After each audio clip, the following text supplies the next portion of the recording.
প্রবাসে যারা অত্যন্ত কষ্ট করে হাড়ভাঙ্গা পরিশ্রম করে দেশের স্বজনদের কাছে টাকা পাঠান, যাদের টাকায় আমরা আরামায়েশে সুখের জীবন কাটাই, তাদেরকে আমরা বলি রেমিটেন্স যোদ্ধা।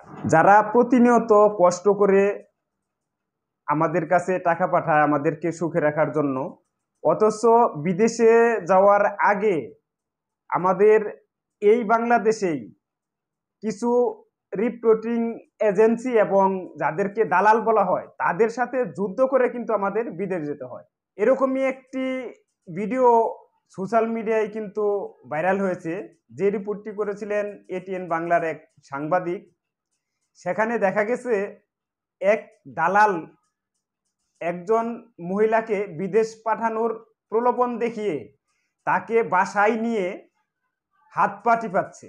এরকম খারাপ হলে মানুষ এরকম করতে পারে, সেই ভিডিওটাই আমরা দেখব। না দর্শক মণ্ডলী দেখেন, মানুষ বিদেশে যায়, বিদেশে যাইতে হলে এই যে একটা রিক্রুটিং এজেন্সি, এখানে এই লোকের মহিলাদের দিয়ে হাত পা টিপতে হয়, শরীর টিপতে হয়, শরীর টিপা দিলে তারপর ভিসা হয়, শরীর টিপলে ভিসা হয়। কোনোদিনও না, কোনোদিনও না। দিন একটা মহিলা মানুষ একটা সব কথা আমি এখানে আপনি ওনাকে বাসায় নিছেন কেন? কেডা আমি মিথ্যা কথা বলি না, একদিন টিপেছে ওর বাসা আরো দুইজন মহিলা, তাই ওদের দিয়ে হাত পা টিপায় ও। আপনি সব মহিলাদেরকে দিয়ে হাত পা টিপান? আপনার বউ নাই? আমার বউ আছে, আপনি হাত পা টিপান কেন? কোনোদিনও আমি দর্শক মন্ডলী, চুরের মার বড় গলা, তাই এরকম দালাল থেকে আপনারা সাবধানে থাকবেন, তাহলেই আপনার বেঁচে যেতে পারে টাকা, অর্থ এবং সময়।